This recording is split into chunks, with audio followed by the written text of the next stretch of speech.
For 500 episodes, the only place giving you sports how you want it when you need it. A milestone episode. Episode 500. You've been waiting for it. We're going to rank the 10 quarterbacks or the best quarterbacks in the NFL. Luka Doncic gets paid. De'Aaron Fox gets paid. Micah Parsons wants a trade. Terry McLaurin wants a trade. And we get goofy as the president takes on a radio personality. And we got a whole lot more. Join us for episode 500. Vote on a poll. Let us know which NFL quarterback will have the best year. And we're ready to cool things down as we have one of the coolest guests to step through the Flex Zone podcast Forbidden Door. Hit the like button. Hit the bell.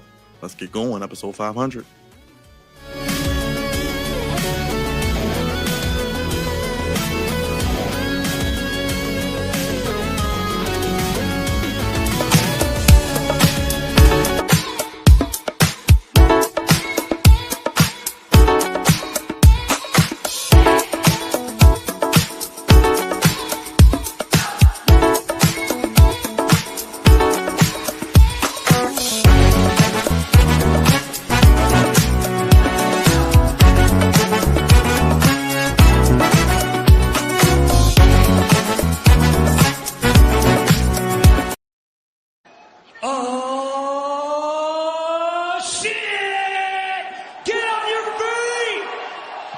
That's right. Episode 500 of the Flex Zone podcast is live and in living color. The only place, fellas, giving you sports how you want it. When you need it. Episode 500. Not much else needs to be said. We're ranking the quarterbacks heading into the 2025 NFL season. We have preseason football this week. We had the Hall of Fame game last week. Preseason for a lot of teams starts this week as well. So exciting times as we are pretty much a month away from kickoff of the NFL season. So plan your schedules accordingly. Of course, we'll be live with a lot of content during the football season as we cover the local teams as well. Talking Luka, De'Aaron Fox gets paid, NFC East drama, and some superstars requesting trades. And you know it's going to get spicy when we talk those quarterbacks. And as always, we get goofy with Cravante. Let's get things popping. Let's get things going the right way. Make sure you guys acknowledge your throw up your ones. The head of the sports podcast table for episode 500. Hit the thumbs up. And if you're watching on X, come on over to YouTube and subscribe. Appreciate everybody in the chat. Let's get things popping. Vote on the poll. Let us know which quarterback has the best season this year. And as always, let's kick things off with the social media producer who's been making this pristine for 500 plus episodes, the one and only Big Raj. He had a great weekend, I'm sure, for summer scam. No bread, no water, just meat. No. That's one big son of a bitch! Finish him, Daddy. Yeah, man. It was a great weekend. I got to eat a lot of meat. It was fantastic. A lot of wrestling, of course. Too much wrestling. But we learned today that this will be extended to Survivor Series, the Royal Rumble, and Money in the Bank. 2 nights of fun. Oh, joy. One half of the founding fathers, one of the visionaries, Raj, who helped make this podcast come to fruition 500 plus episodes ago. He's a Morgan Bear alumni. He is the voice of reason. He's one half of the founding fathers, the captain of the Goofy ship, and of course, DMV's own Commander Lorian Cravante. Those haters can't stand us. Left hand up.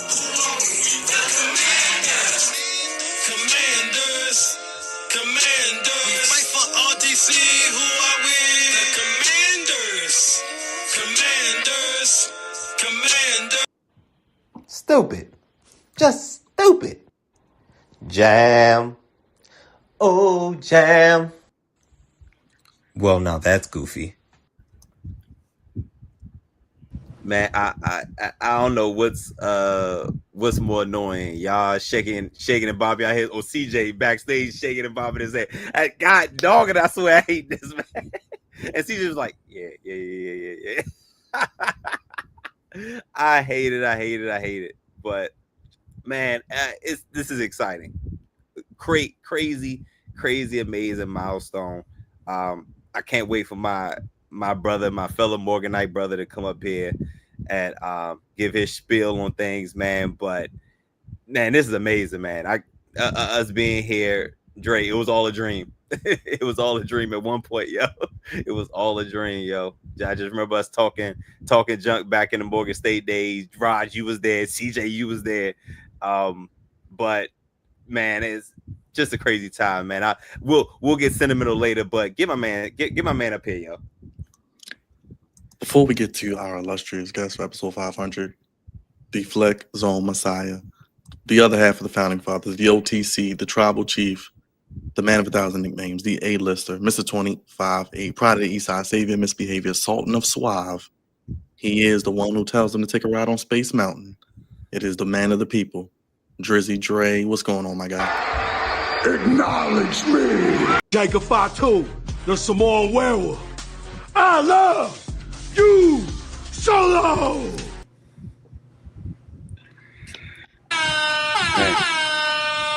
I'm good, man. Like Cravante said, man. 500 episodes. Funny. The idea of even where all this came from. I'm actually heading back to LA this weekend for another Morgan alumni's wedding. So it's just it's all fitting. But yeah, it's time to bring my mans on board and get this show started, man. Let's get it popping. You said it's leaf fitting? Leaf fitting? No leaf fitting.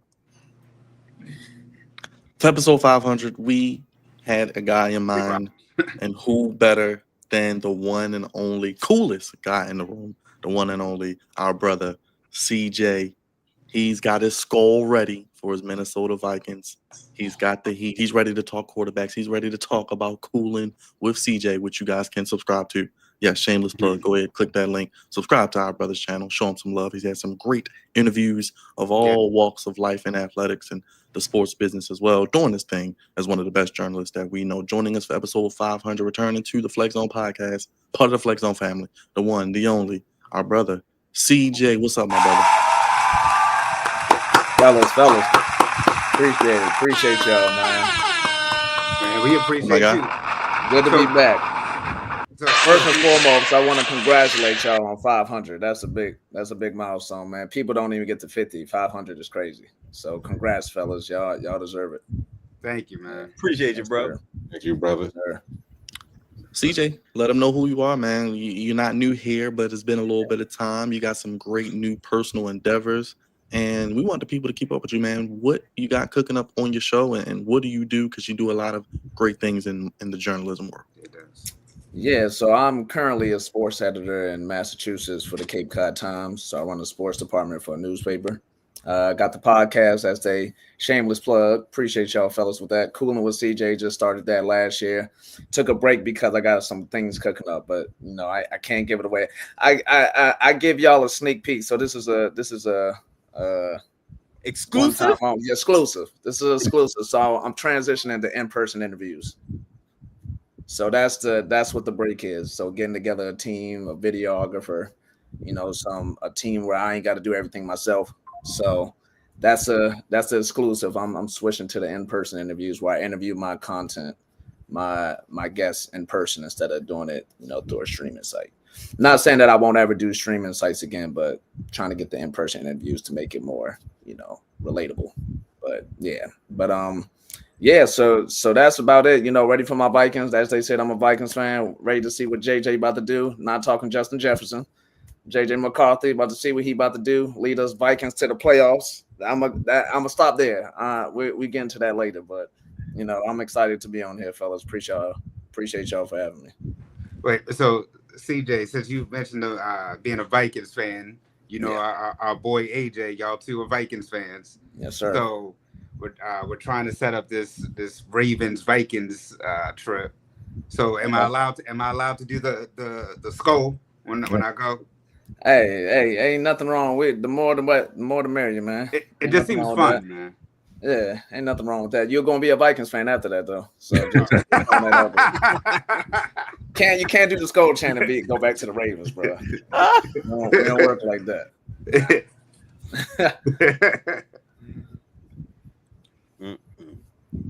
So yeah, how we gonna kick this off, man? Hey, go ahead, Cravante, kick it off, man. Hey man, listen. All right. You started it, CJ. You know what I'm saying? Talk about JJ. We ain't talking about, you know what I'm saying, arguably the best wide receiver in the game, but we're talking about JJ McCarthy.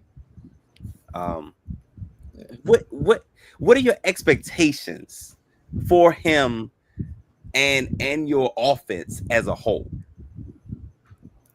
So I expect him to be a game manager. I don't expect him to be a top 10 quarterback. I don't expect him to be this dude that puts up all these stats. He's going to be a game manager. Like, he got the talent. You got JJ, you got Addison, you got Hawkinson, you got Aaron Jones out the backfield, and Jordan Mason. Sure. So it's like you stack. We got a new offensive line. You know, you got the protection. So I know what people saying. I see the highlights of him throwing the interceptions. I'm gonna be optimistic. That just means we got a great defense. Y'all looking at it the wrong way. That's y'all right, talking about the right. interceptions. we had a top defense last year. And we got more people, so we got a top defense. You know, he's a rookie going against a stacked defense, which y'all expect. He's not gonna be perfect. So you know, you see what we did with Sam Darnold, and I don't know if y'all remember this. I said Sam Darnold was gonna have a good season. We gonna get to that. Started.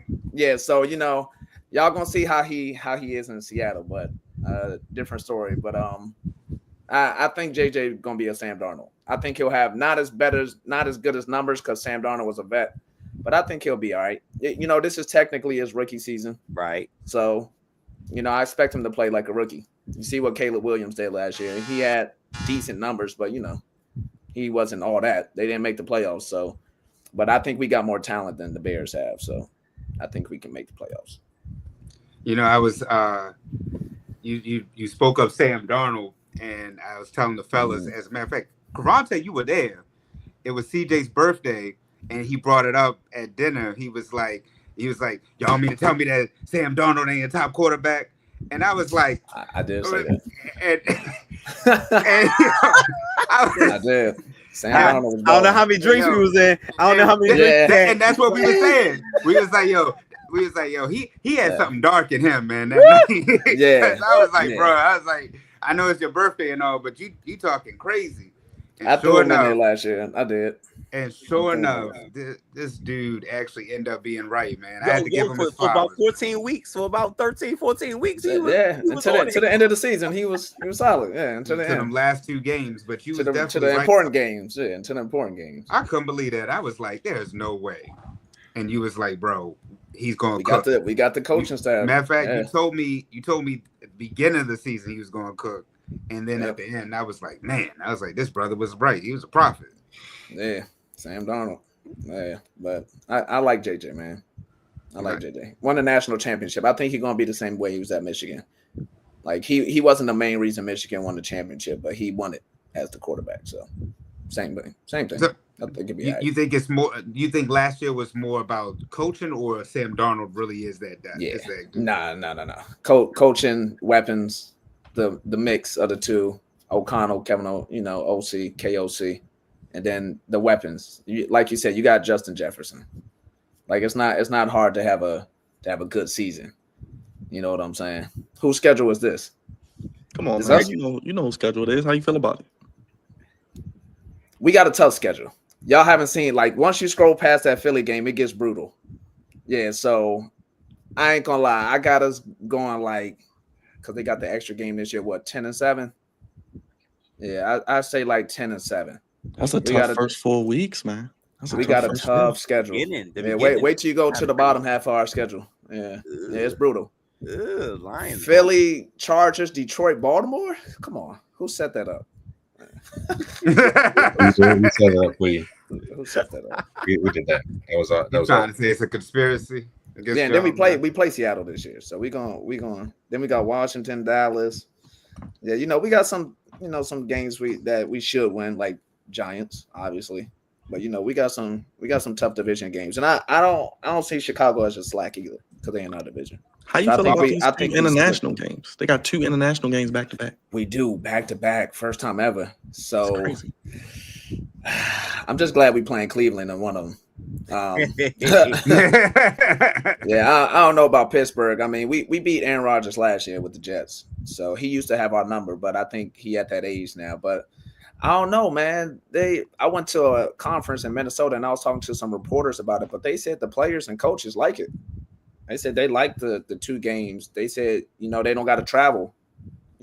Sometimes like Philly to Los Angeles, that's a, like a travel, but they said they're in the same country, get to stay there, don't got to travel back and forth for 2 weeks, and they get a bye week right after. They said they like that they had the bye week right after they get back in town. So the players and coaching staff, from what I hear from the insiders, they like it. So I ain't mad at it. How you feeling about your running back situation? Now that we're like a couple years away, from not James Cook, but what was the other brother that you had? Dalvin Cook. Mm-hmm. How you feeling about your running game? I was mad we let Dalvin Cook go, but I was excited we picked up Aaron Jones because he used to play for the Packers. So I liked Aaron Jones, but obviously divisional opponent, I ain't really like him. So when he came to us, I was like, okay, he ain't. I don't think he's personally as good as Dalvin Cook was for us, but he was a good replacement. I think I don't know if he had 1,000 yards, but he was close. He might have been close to it. He might have had 1,000. I know he missed a couple games with injury, but I love the Jordan Mason pickup. That was because Aaron Jones don't stay healthy a lot. So Jordan Mason, I love the running backs we got. I love Jordan Mason. I love Aaron Jones. They both can catch. They both run hard. Yeah, I love them. And we need them for JJ. Hey, you mentioned your division. Tell them about when you met Caleb Williams, man.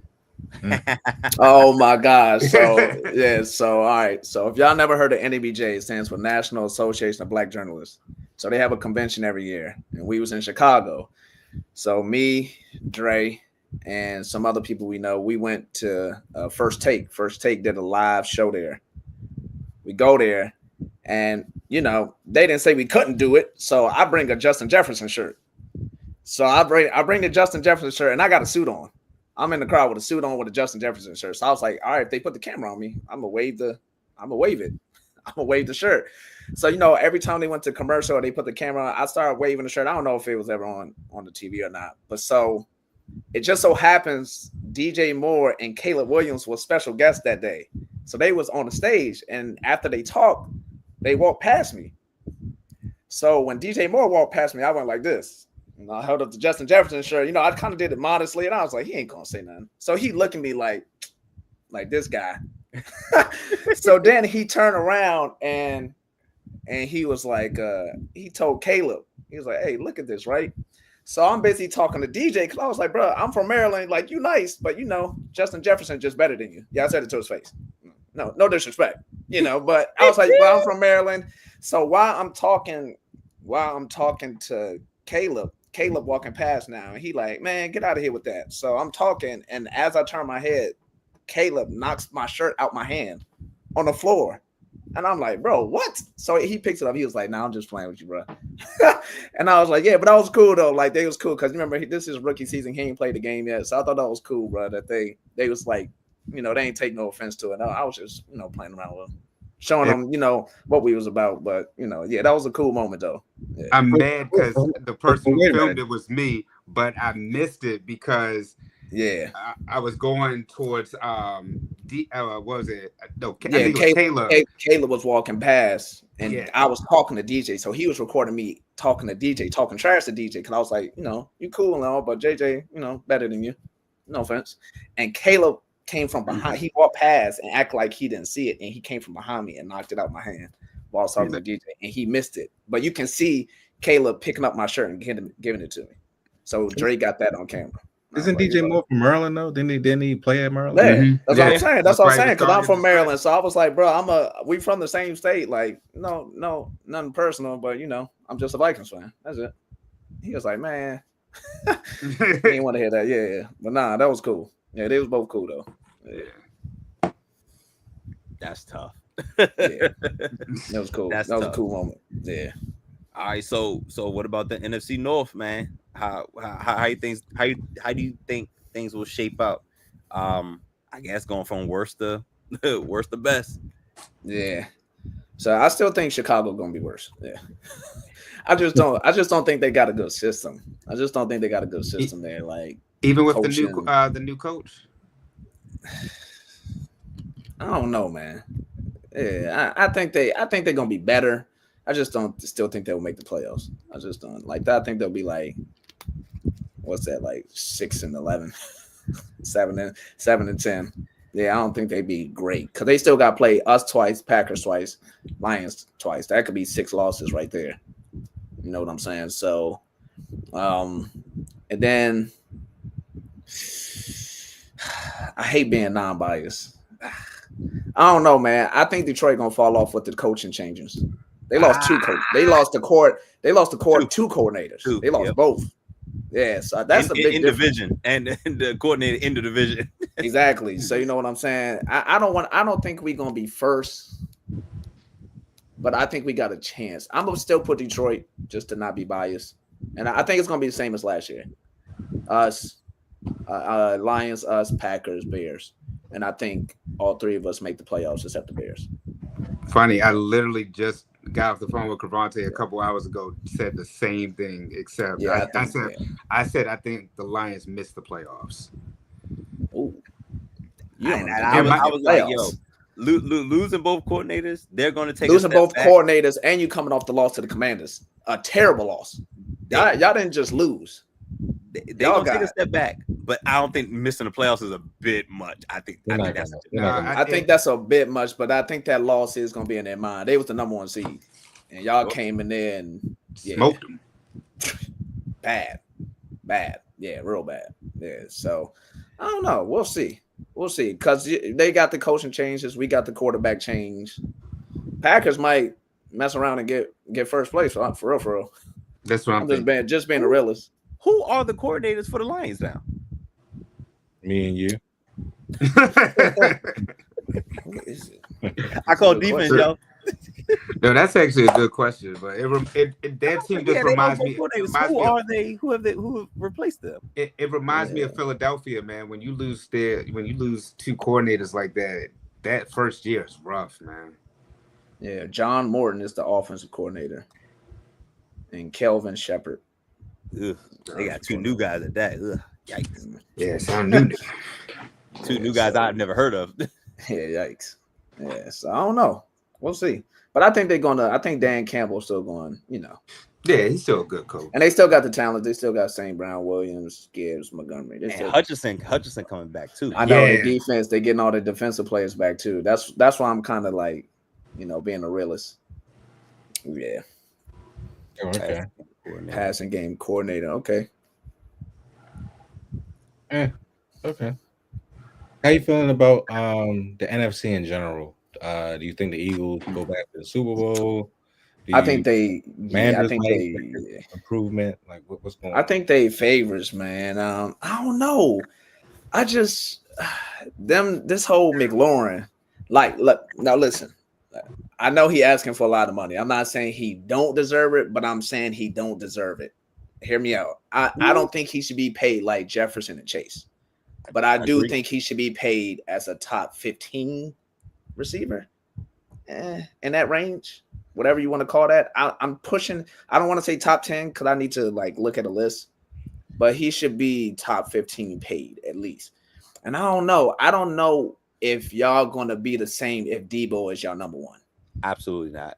I just don't see Absolutely it. He's not. I just don't see it. So I actually think if y'all don't sign McLaurin, which I still think y'all going to do, I think y'all going to re-sign him. I think the Cowboys going to be second. I hate to say that, and I hate the Cowboys. I hate them with all my heart and soul. Yeah, but I think people underestimate Dak. Like he's a good quarterback. He chokes in the playoffs. We know this, but he gets them there. You know what I'm saying? So I don't know how this is his first time having a big injury like this. I don't know how he's gonna come back from the injury, but I mean, you got Pickens and Lamb. You got the rookie running back. You got a backfield now. I mean, I don't know. I just think not signing McLaurin was not a good. Yeah. Listen, I think I absolutely agree. I absolutely agree. You messing up the chemistry, and I think this is we were on such a roll, had so much momentum after. That's what I'm saying. Despite the loss to the Eagles, because we wasn't supposed to be there. Despite the loss to the Eagles, we still had momentum going into the offseason. And Terry McLaurin has not been at anything. Well, he's holding in now, right? So but he's not on the field. That's reps that we're losing. Yeah. You know what I'm saying? And Debo came in to be number 2. He didn't come in to take anybody's job. You know what I'm saying? So we are not the same. No. We are not the same without him, because JD5, all his deep passes was to Terry. Yeah. You know what I'm saying? Yeah, so, they had a little good connection going too. Absolutely. If y'all give Terry somewhere in about 28 to about 33 million, that's in that realm that CJ was talking about. Because Chase is getting 40. Jefferson is CD like and Jefferson 30, getting about 35. 35. DK and AJ are getting about 34. And then, right. So if that's what I said. If he got 30, I think 30 is it. 28 to 30. Like you said, 28 to 30 is a good. He deserved that, because he did it with that man had a different quarterback every season. Yeah. He still was 1,000 yards. A couple of still was 1,000 yards. Yeah. And he never missed. Yeah, exactly. Sometimes it was 3 or 4. Missed a game. Yeah, he deserved the money. That's why I say he deserved the money. Just I think they said, I don't know what the amount was. I think they said he was asking for like AJ Brown. I think they say he asked for the same contract as AJ Brown or something like that. That's about 34. So I mean, yeah, they can work. AJ DK. It was like DK. Right. And AJ. Something like that. But I was I was like 30. Yeah. But you know, you always ask for more, and then you find a sweet spot. That's usually how negotiations go. Exactly. You compromise and come to all right. Let's exactly. You want 34? Let's say 30. But AP is playing hardball right now, and I'm not really feeling it. I'm not gonna hold you. 100%. Yeah. You know, we'll see. I still think y'all gonna. Because I think he like JD. I think he like him. He like, this a dude in his second year, bro. I'm trying to be here for the long haul with him. You know what I'm saying? I ain't trying to go nowhere where the quarterbacks is like 33, 34. You know, so You know, unless they're Lamar. But speaking of Lamar, that's true. That's facts though. I can't knock that. Who do you have as the best team overall this year in 2025? Who's gonna be the best team overall?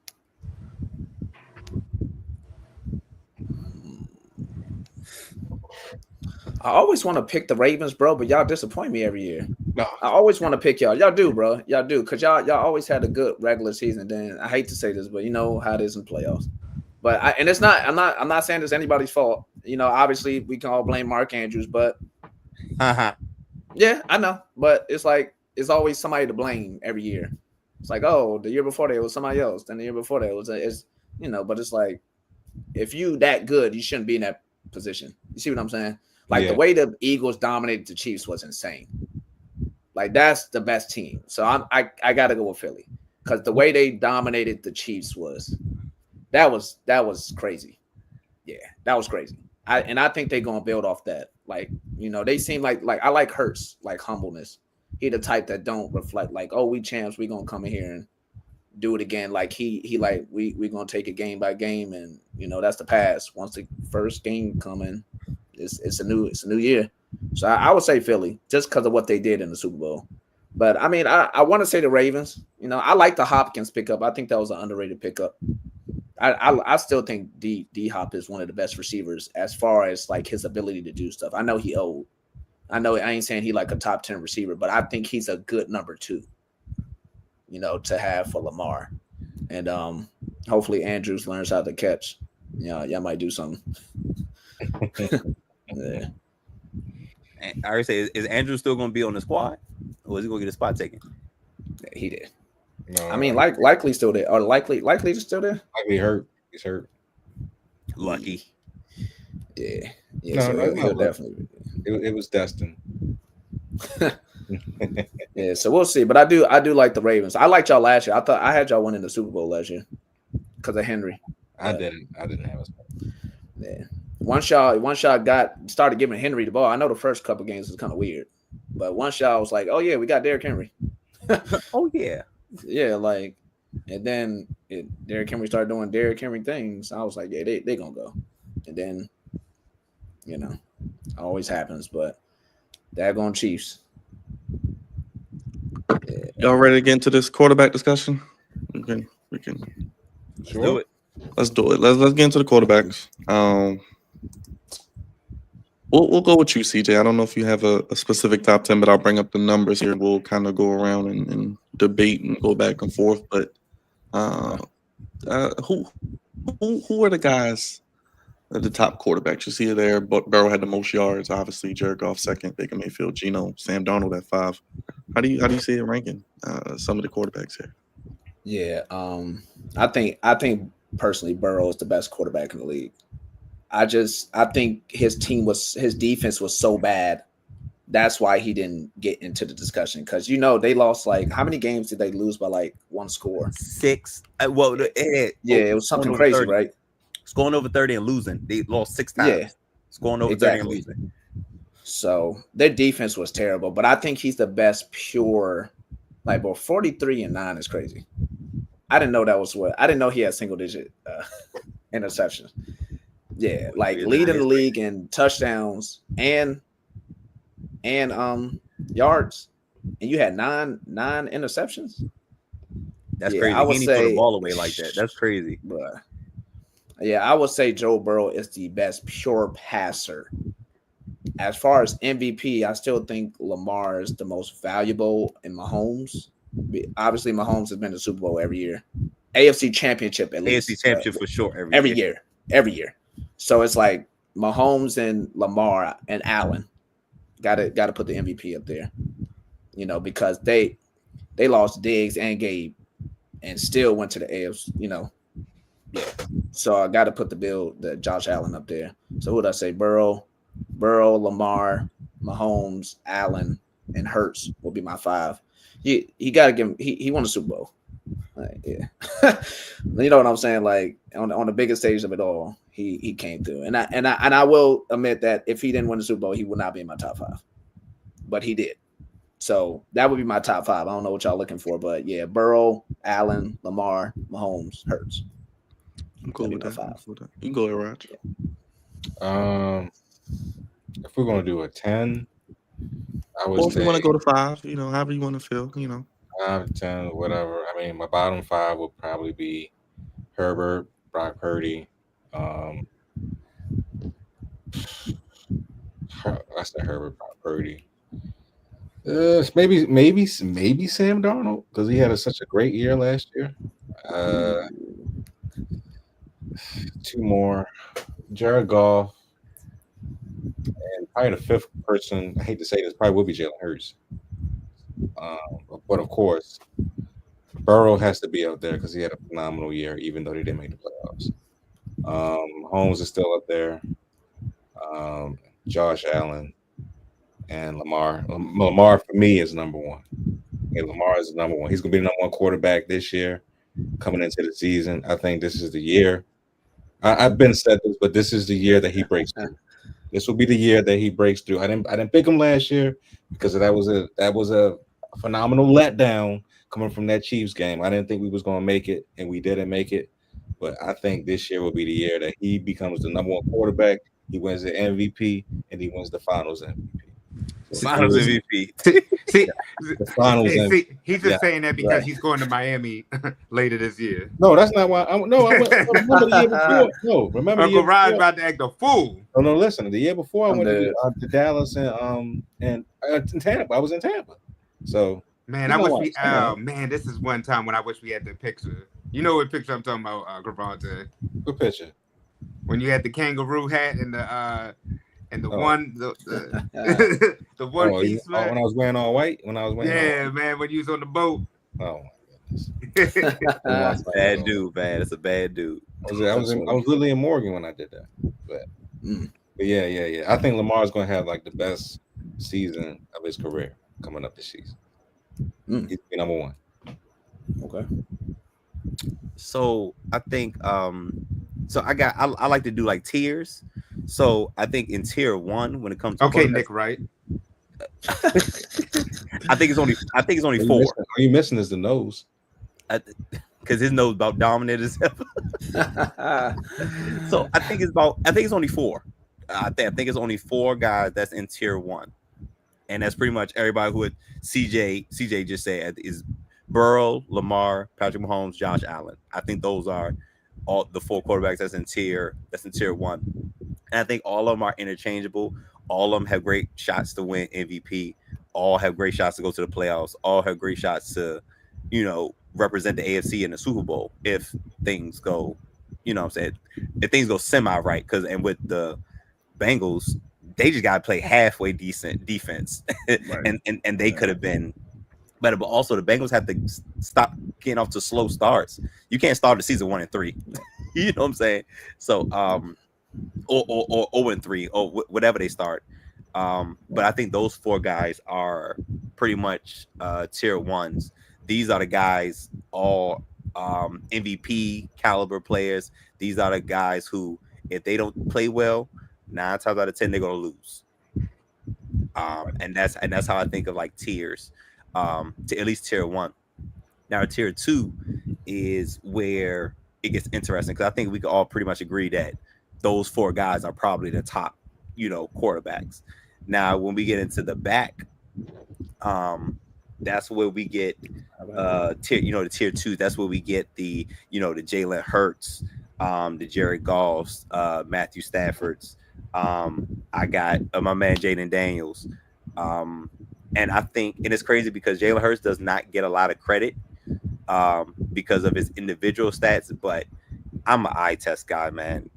When all the chips are on the table, he plays his best ball, and that's just what it is. I think just off that, and I think he's in the top 10. Probably wouldn't. I'm a little iffy on 5, but he's definitely should be in the top 10. So my tier 2, I have 6 guys at JD5, of course. Jalen Hurts, Matthew Stafford, Jared Goff, Justin Herbert, and Baker Mayfield. Your boy Dre. Low key, man. Baker. I was gonna have him low key in my top 10 too. I got him at 10. Nah, he's solid. Yeah. You got Dre. All right, I guess it's my turn. So, it's we're doing this, and ESPN like last month, according to executives, coaches, scouts, ranking their top 10, their tops. Before I get into mine, they had Patrick Mahomes 1, Josh Allen 2, Burrow at 3, and Lamar at 4. I don't know how people keep ranking Lamar as like 3 or 4 when it's really, to me, it's Patrick Mahomes, Lamar Jackson. I think that there's like 1, and then if until Lamar wins an MVP, I think he's right under there. I know Josh Allen is good, but I just think that Lamar is just a tier above him. If you're just talking about like overall what like presence people bring to the game and everything. Not yet. Who's Mike Clay? Who's that?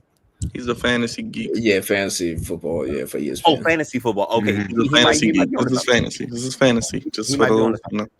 Okay. Yeah.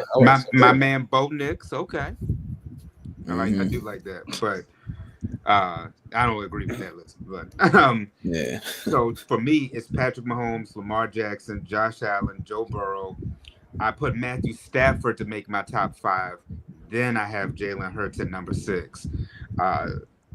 I would put Jaden at 7, CJ Stroud at 8, Baker Mayfield at 9, and Justin Herbert at 10. I have an issue with putting Jared Goff there only because I do too, Dre. I don't like Jared Goff. He's been to a Super Bowl. It's crazy, but I still don't. It's something about Twice. But you know what though? I don't trust him. But you know what though? He's done it multiple years, and I would love to put Jaden in the top 10. I would love to put him in the top 10, but I got to see it one more year. Give me one more year of greatness. Y'all are right. You're right that Jared Goff should get respect, but it's something about him I don't quite trust when it comes to money time, man. It's like him. You gotta put some respect on his name though, because he's playing with the Lions, a team that we never thought would be this good. Trevor Lawrence plays with the Jacksonville Jaguars, and look at what happened. And they stink. They don't make the playoffs. Yeah, but I mean, didn't he have to he had a historic comeback though. Okay. Did they make the playoffs last year? No, but still, he look. We're putting Justin Herbert up here, and you know how I feel about Justin Herbert. I don't think he's all that at all. Last year, though. He's lucky he made number 10 because I really thought about Brandon Staley. I blame Brandon Staley. I blame Brandon Staley for that, man. Yeah, but then what happened last year too? He's in the playoffs. He's in the playoffs. playoffs. He got there, but his ass gets annihilated and embarrassed every time. Like, or they just do something, and you just wonder how people rank Justin Herbert over somebody like a Lamar Jackson. Like, I just really wonder that. Because he throws the ball pretty. That's why. Okay, that's nice. You know, I mean, he throws the ball nice. I mean, there's some quarterbacks that throw the ball better than Lamar Jackson, but are they Lamar Jackson? No, that's true. Nobody's Lamar Jackson. Nobody. That's also true. Is anybody that could jump into this list, Dre? I mean, like, you know, I like Kyle. I think I might take Kyle over Jared Goff, but that's just me. I think that Bo Nix and Jordan Love have potential because of their teams and what they were able to do, but I mean, we'll see. And we you know, I'm tired of us every year saying Kyler Murray is supposed to be in this list. Facts. And every year he falls off, man. Dak is another one who has potential. He always teeters that top 10, but again, it's like when you make it's like the same thing we talk about with Lamar. When you get to the playoffs, what you're not the same quarterback you were during the regular season. So those are the ones. My guy right there, CJ Stroud, has a chance to jump into the top 10 if they get that offensive line together. And it's crazy because we got their left tackle now, so I don't know what they're going to do. But if they get their offensive line together, because he has great weapons, so I think he has the best opportunity, and his defense is nice. I think he has the best opportunity to get into the top 10. His defense is good. Yeah. I got two names real quick: Drake May and Bryce Young. If they can play better, their teams will be a lot better this year. Just looking down the list here, I think they're gonna have big seasons. I think they're both gonna have big seasons. Yeah, before you go, I got a question. Yeah, I agree. Come on, are you over there beating your feet? It sounds like you're in the wind. I'm sorry. No, I'm saying it sounds like you're in the wind, like you're outside. Well, I think my fan is on.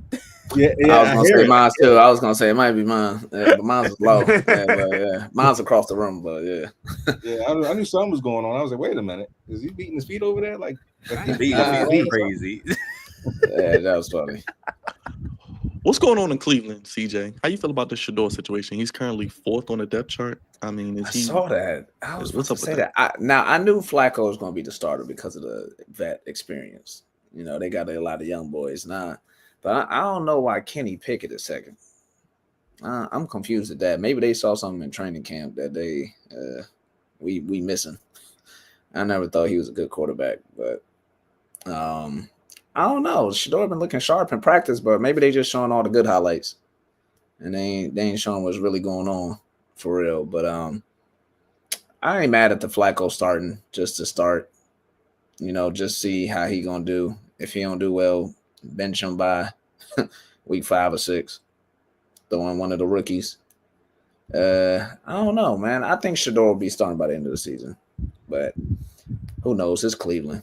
You can't be too sure with anything. Am I the only one that does not believe in Dylan Gabriel? Like, what was that? No, I don't understand how Dylan Gabriel. What was that? Yeah, that's what I'm saying. I don't know what's going on in Cleveland right now. Exactly, Raj. Yeah, I'm confused. Yeah, I mean, it honestly should be Shador. I mean, you got a guy who's won, you know, on the HBCU level, and then he goes to, you know, a Power 5 school, and he's killing there. And yet the way that he's getting treated, man, it's got to be something bigger than the skill set. Yeah, it is. Yeah, it's that. Yeah. Well, they kind of shitted on Cleveland. That's why they're treating him like this. Mm-hmm. But I mean, he's going to be their savior, I believe. Just not. Oh, that's stretch. That's stretch. Remember last time Dre used that word on that Simmons guy from Philly. Oh yeah, that Ben guy. But also it's the same team that has Embiid, who's probably might never play again. Sad. Either here nor there. I think he will be at the end of the season the starter for Cleveland Browns, and they'll see how good they have it once he gets in the lineup.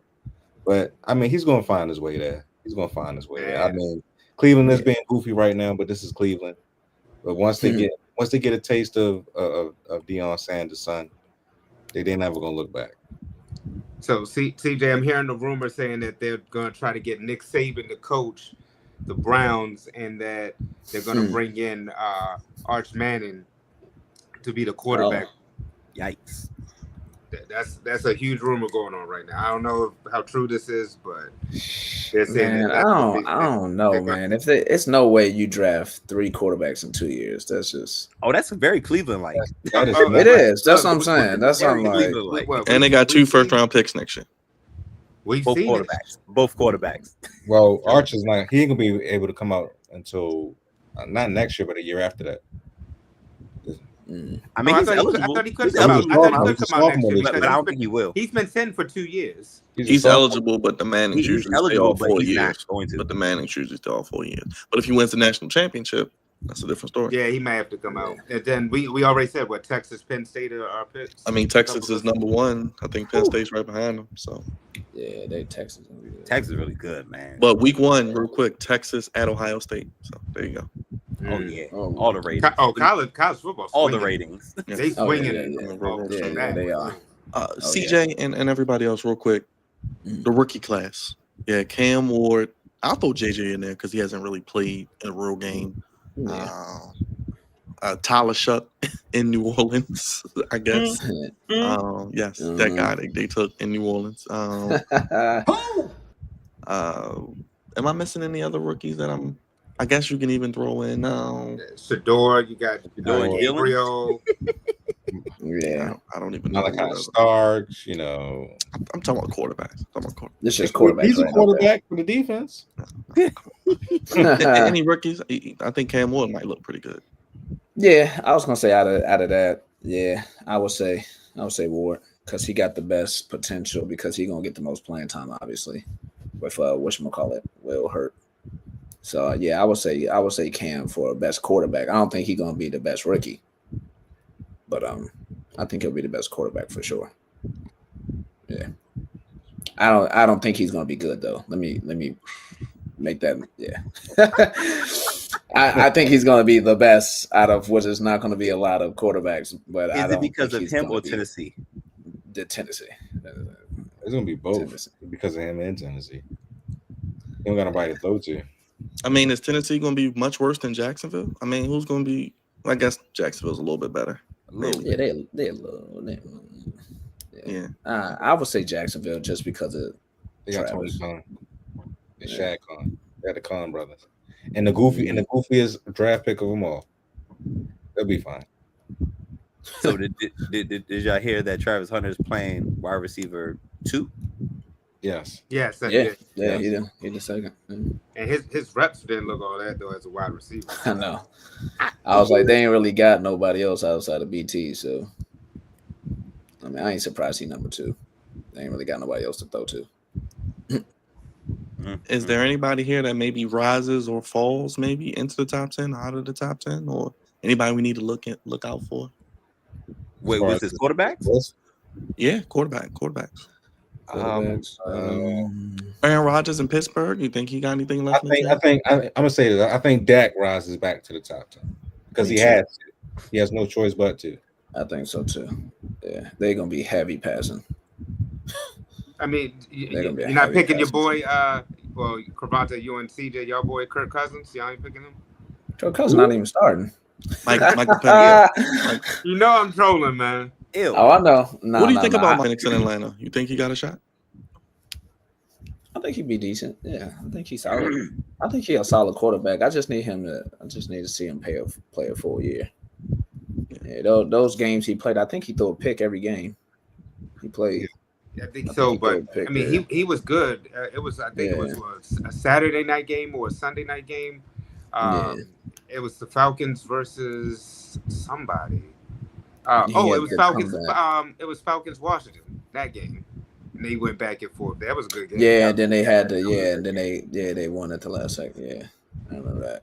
No Mark, no Tua in the top 10. No Tua.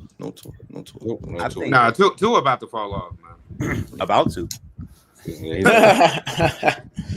Yeah, I don't know what that was like. Yeah, I know he had the injuries and stuff, but no, I think the same. I think. Well, so I'm gonna jump.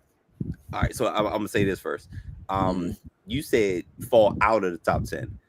I think Matthew Stafford is at the end of his rope. He's one more injury away from calling it quits. So I think this may be his last hoorah in the top 10. Yeah, he got blessed. Okay, I can see it. You're saying the Gunslinger's got one more. I think he got one more. I think he got blessed with Devontae Adams. He gonna make him. Yeah, I think they gonna cook. Yeah, he got blessed with him. He gonna cook, bro. Mm-hmm. But I think this is his last hoorah as like, yeah, this is it. Yeah. This is his last push with Sean McVay, and they can do it too. But he has to stay healthy. Right. Yeah, they almost beat the Eagles in the snow last year. They were the closest team in the whole playoffs. Yep. Yeah. I know, that was crazy. The Eagles. If it wasn't for defense, if it wasn't for Carter and Saquon, those two making big plays. I know Saquon. We're talking about the Rams in the Super Bowl. That's sick. That's crazy. But yeah, I think this may be it for Matthew Stafford. But speaking of it, yeah, CJ, sure. Coaches. Yeah. I got a couple coaches that I think are probably on their way out. Man, I think McDaniels is out of there in Miami. I think this is it. Yeah, if they don't make the playoffs. I think if they don't make the playoffs, I think Mike is out of there. Also, Zach Taylor in Cincinnati. I think he's out of there too. Ain't no way you have Joe Burrow and Jamar Chase, bro, and y'all don't make the playoffs 2 years in a row. Yeah, come on, bro. I think both of them. That would be this is 3 years in a row they would have missed it. Let them start after going to the AFC champion, after going to the Super Bowl. Excuse me. Yeah. You go to the Super Bowl and then miss the playoffs 3 years. Nah, bro, you got it. Yeah. They start off 0-3 again. He'll be gone after that. I think so. I think you're right, Raj. I think he gone if they start off slow again. He gone early. Then like, yeah, we're not doing this again. Nope. Nah. It could happen too because they have 100%. Yeah. But see, the Bengals always lose the team they're not supposed to lose to. Early every year. Every year they drop the first 2 games every year. They play Cleveland week 1, by the way. God dog it. They can't lose to Cleveland. Yes, they can. Yes, I was about to say they did already. Divisional game, you know how it goes. Mm-hmm. And it's week 1. You lost to Cleveland. You know, week 1. Yeah, and it's week 1. Yeah. That's a good point. Yeah, week 1, anything can happen. Yeah, exactly. Yeah, I don't know. But I'm with Zach Taylor. He need to go. If they don't have a good season, yeah. You need to go. Yeah. What's some more any other coaches that's probably on the hot seat this year? Low key, I would have said Buffalo's coach, but he made the AFC Championship game. Oh no, he ain't going nowhere. Same thing with our coach with he's never going. Harbaugh. Harbaugh is another one I would. Harbaugh ain't going nowhere either. Yeah, unfortunately, it's like them two are locked now. I hate to say this. I think Omar Epps is out of there, man. He called him Omar Epps. No, he ain't. I know we say it every year, but I don't think. If he do another 9-8, I think that's a wrap. I don't really understand that because I'm like, worth the squeeze. No if you ever look at him and the last coach they had, Bill Cowher, he has more winning seasons and everything. The only thing he's never had a losing season. Never. The only thing is that he just doesn't have the quarterback. And I'm like, y'all praise Bill Cowher, but like he never had the. You know how that goes. Y'all stupid. Yeah, you know how that go. I know exactly what y'all was talking about when you said it. Like, yeah. that's the funny part. But I just think the Steelers, or as an organization, is probably tired of being mid. It's a great record for him, but I just think it's getting a little stale in Pittsburgh, and they just can't get the offense right. And it may be time for some new blood, maybe an offensive minded guy. Now, I'm not saying Mike Tomlin won't get a job immediately, but I just think his time in Pittsburgh is near its end. Right. They haven't been right since been retired, so they can't seem to find the right quarterback to get the job done, or mix the quarterback with the right offensive coordinator. I think that's been the Achilles heel, and I hope it continues to be their Achilles heel as a Ravens fan because I love seeing them suffer. I'm dead. I got a surprise one though for y'all. I think if San Fran missed the playoffs, he out. Kyle. I think Kyle gone, bro. Not 2 years in a row. Nah, not 2 years in a row. Not with that talent. I know McCaffrey was out, but you can't base your team on one player. Kyle about it would be crazy. You had Debo, you Kittle. I know you got hurt. Kittle, McCaffrey, Jordan Mason, Guerrero. He played. He played all right, even though Mason and McCaffrey got hurt. Yeah, San Fran not used to not making the playoffs. It's just not a thing. If you don't make the playoffs twice, I think he's gone. I think Kyle gone. I think he'll step down though. I think he'll know. I think he'll step down. That'd be crazy. Y'all ain't about to fire me. I think he's like, nah. He's like, nah. CJ, go ahead, Rush. Go ahead, Rush. I was gonna say I got one more. Well, this is a non-football related question, but and I know you watch wrestling, CJ. Okay, good. That was So what are your thoughts on this SummerSlam that just passed? I know you watched it. What are your thoughts on some of this stuff that we watched? It's unfair to the other SummerSlams because it was 2 nights, but I think the main events are 2 of the biggest moments in SummerSlam history. Both main events because of the Seth Rollins when he threw the crutches, and then you still think he's not going to cash in, because remember when he got in the ring, CM Punk attacked him. He never cashed it in officially. So you're like, oh, it's one of those where he go in the ring, but he don't cash in because CM Punk started beating him up. Then he still cashed in, and then he actually won. It's like, oh, he really actually did this. And then, of course, Brock Lesnar. Right. So it's just like those 2 moments because everybody was for sure like Brock Lesnar's never coming back. That at least that's what I thought. I was like, the relationship is just like, it's just not going to happen. But I think as far as that, I think that those 2 moments made it one of the best. I don't know about, I would say top 10 just because of those 2 moments. But the other matches, no offense, I thought they was like just decent. It wasn't like spectacular. Like I thought the tables, ladders, and chairs was cool. That was a cool match. Like when the dude stepped on his shoulders and tried to grab it, like different stuff like that. I like stuff. I like seeing stuff I haven't seen before. You know what I'm saying? But like Jelly Roll, I'm good on that, man. You know what I'm saying? Yeah. I'm good with celebrity guests, but like when it's stuff like that, like with him, I was just like, eh. Yeah, I thought Logan Paul actually was the star of that match. Yeah, like he always got his, his high ropes move he do every pay-per-view. But yeah, I thought it was solid because of the main events. Like I thought the cash in was A1. They did that perfectly. And then because it was CM Punk, like they hate each other. Like it had to be CM Punk for him to cash it in on. It couldn't be somebody else. It couldn't be Gunther. It couldn't have been Jay. It had to be CM Punk. I thought they like Triple H, that was A1. And then Brock Lesnar, like no one saw that coming. Yeah, so now, I think those 2 made it, yeah. Now they're saying that like WrestleMania 2 nights, SummerSlam 2 nights, they're saying within the next 2 years they're going to move the Royal Rumble and Survivor Series to 2 nights. What do you think about that? I'm not mad. I think they should have the girls on one night, the boys on another. I've always thought that when they started the girls one. I didn't like 2 Rumble matches because it's kind of draining as a fan watching. Just like 60 wrestlers come out, 60, 30 each. So it's like just seeing that, it's just like, and then you still got title matches and stuff. So it's just like, I'm not mad at that. Survivor Series, I would be interested to see how they do that. I won't be mad if they go back to the SmackDown and Raw thing. We've been pushing that for years instead of War Games. War Games should be part of the War Games thing. I would be fine with the SmackDown versus Raw. I think they should go back to that format.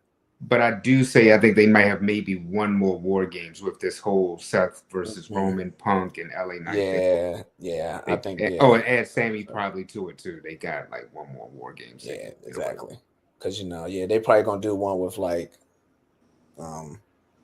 Solo, and then Fatu, and they probably team up Fatu and Reigns, Jimmy and Jay, something like that. I can see that happen versus Solo and then 4. Then they each add somebody, whoever. Yeah, but something like that. Yeah, but I hope they go back to the old format. Yeah. But I won't be mad at the 2 nights for that. I would be more interested to see how they do Survivor Series, but Royal Rumble it makes sense. You do the women's on one night, you do the men on another, and then you just add the matches, whatever. If they can give us a decent card afterwards, man. Exactly. You don't think it's overkill? Like for the product itself?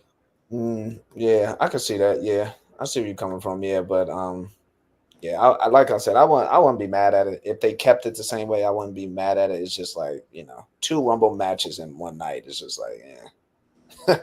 As a fan, it's just like because you still got the other matches too. So it's just like, yeah. Because I can't remember if I think the Rumble was like 4 hours this year. Man, I was like, it was pretty long, man. Yeah, it was long. So I wouldn't be mad if they split it up and then just like shortened it. Because like the first night wasn't as long as the second night for SummerSlam. Second night was way longer. Yeah, so even with the cash in, so I was like, I thought that was interesting. I was like, yeah. I do like the 6 o'clock start time. I was happy about that. I was like, thank God. Yeah. I like that. They need to keep that format. CJ, how can the people keep up with you and what you cooking up? We appreciate you being here for episode 500. What you cooking up on your channel now? Absolutely. You can find me at Coolin' with CJ YouTube channel, Instagram, Coolin' with CJ, Twitter, X, whatever. I never even use X. I don't know why. I still say Twitter. Yeah. So Twitter, same thing. I think one of them they have underscores. Let me just be exact so I won't mess it up. You can follow me on Instagram at Coolin _ with CJ. So, and then on Twitter, I believe it's the same. Coolin with CJ, no underscore. So, and then cooking up some. I'm about to start, talking to some of these guests. About to get this podcast probably jumping off again this year. Trying to get something done this year. Some interviews done, but yeah. We in the works with some more materials coming. So don't think I ain't working over here. Just getting all the crossing my T's, dotting my I's. That's it. Appreciate you, my man, with the plan over there. So Yes, it's all good, CJ. So we going out again like we usually do. Yes, sir. Random Morgan trip. I know, yeah, right. You know it. Yes, sir. Yes, Put your hands together, everybody, and show some love for the one and only coolest guy in the room, CJ. Appreciate y'all, fellas. Appreciate you, my guy. Appreciate you as well, CJ. Check out his channel. We'll do this again real soon and keep you up to date, see how your Vikings do this season. Yes, sir. Appreciate y'all. Yes, sir. Congrats One more again time. on 500. Yes, sir. Yes, sir. Thank you, sir. My God. Coolin' with CJ, everybody. Appreciate you, brother. Yes, sir. Big ups to CJ for joining us here tonight for episode 500. No better guest than to have the good brother on to talk some NFL and all the world of sports. Real quick, an NBA note. Luka Doncic, 3-year, $165 million extension with the Lakers. By signing this, it has a player option in 2028. So he will have the opportunity to sign a new deal for 35% of the salary cap, which will be 5 years, $417 million, which will allow him to recoup all the money he lost when traded by the Mavericks when he was eligible to sign a 5-year, $315 million Supermax this summer. They acquired Doncic for Anthony Davis 6 months ago. Did Rob Pelinka. Doncic averaged 28.2 points, 8.2 rebounds, 7.7 assists with the Mavericks and Lakers, but only played in the career low 50 games as well. Led the Lakers in points, rebounds, assists, steals, and three-pointers after making his debut February 10th as well. And he has slimmed down, as many people have said. He became the 5th player in franchise history to average 30 points, 5 rebounds, and 5 assists in a series with the Lakers, but they were eliminated by the Timberwolves. Dre, how do you feel about Luka getting paid? And look, I mean, I'm just happy that this isn't a story, over the summer, whether or not Luka's going to sign, he's going to be a free agent. Luka's like, look, we don't need the distraction. Let's focus in on trying to get a championship. But I mean, it's going to be Luka's team. I think that this is the last hurrah for LeBron. They're going to move forward with Luka, and hopefully the Lakers actually can make some moves and some adjustments to really push this team forward. You know, there's a lot of rumors whether or not they're going to go after Joker, they're going to go after Giannis. We'll see, but you know the Lakers always got something up their sleeves. I would definitely hate to see LeBron out of there, but I think LeBron and Luka at least playing a full year together. They've had some time off season. I mean, they clicked right away, but to see them moving forward, I'm curious to see how this season pans out for them, and what they can do in the playoffs. Because we know about the late, certain teams, it's about what you do in the playoffs. And then, for this team that had gotten swept by Rudy Gobert, out of all players, was the X factor in that whole series. So I'm curious to see how this season pans out for the Lakers in the in the postseason, not in the regular season, but in the postseason. Raj, I'll go to you, but also De'Aaron Fox, 4-year, $229 million extension. Rich Paul told ESPN. But they also have Dylan Harper, who they just drafted, and the reigning Rookie of the Year, Stephon Castle, who are also both guards. So, yeah, they're going to be a very improved team over there when Biana gets back next year. Shout out to San Antonio and his new deal for De'Aaron Fox. But I think the Lakers, man, I think they're on a great path right now. This is the best thing that could have happened with this franchise. They get a younger player, a player that's just 26 years old, going into his prime. He's focused. He's healthy. He's slimmed down. He's in championship. What you call it? Championship mode or weight. As the great Brian Billick would say, championship caliber level. Okay, well, I'm just trying to quote what JJ Redick said, but either way, yes, he's in that greatness. I'm happy, man. I am happy. So the Lakers now, if LeBron, and of course he wants LeBron to retire a Laker. I love hearing that from him. I love the way that he's just on board and he's ready to go, and he's doing his thing, man. So he signed the deal, no conflicts, nothing like that, and it's just gonna be amazing. It's gonna be an amazing time with the Lakers. He already got his Marcus Smart over there. 2027 is going to be the year that we're going to have a lot of cap room to get whoever we want, and we're going to get whoever we want. Okay, it's coming. We have a new owner that bought the team for $10 billion.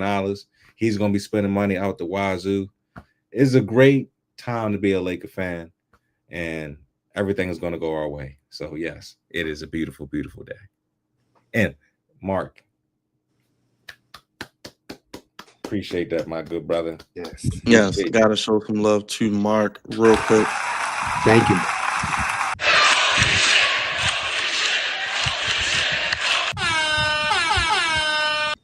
Appreciate you, Mark, with the $20 super sticker. So we appreciate you, man. Mark is always in the building, so we appreciate the love. Cravante, how you feel about the Luka Doncic situation?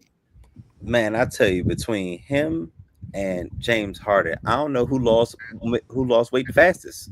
It's the craziest thing, because they talked all that trash about him being overweight, and pow, just like that, now he's in shape, and which is the scariest thing for the NBA, because dare I say, he could be an MVP candidate. You know what I'm saying?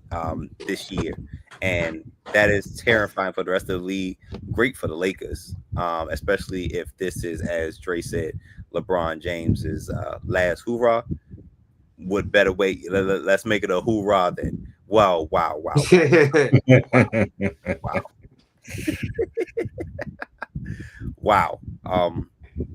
But yeah, like we knew the payday was coming.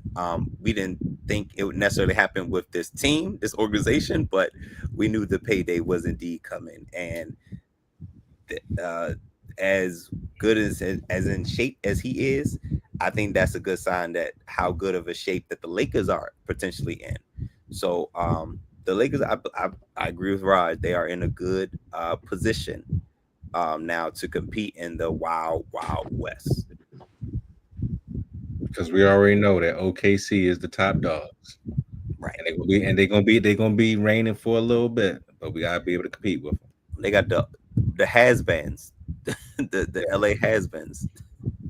Yeah, I don't know what team. I don't know what team is. I don't know.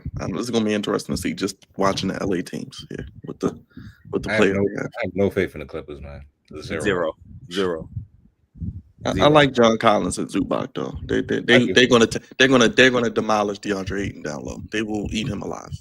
They're gonna eat him alive. I just want y'all to know. But those other people, Bradley Beal, Kawhi, and James Harden. Those other people. Yeah, I don't know about those guys. What does Marcus Smart have left in the team? About to find out. Oh, and they didn't. Austin Reeves is still a Laker too. Think about it. 2 years ago, he was the defensive player of the year, right? Yeah, he's only 31. He still got something left in the tank.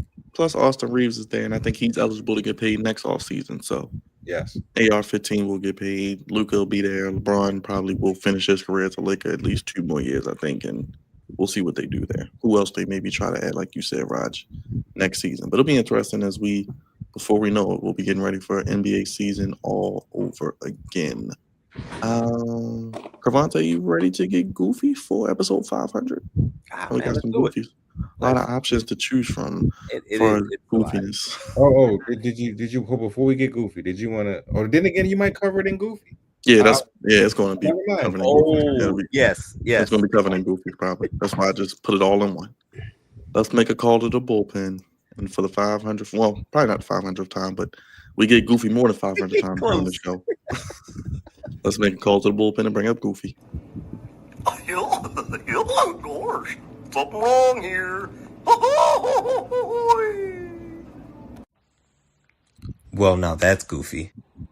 Jam. Oh, Jam. Stupid. Just stupid. Man.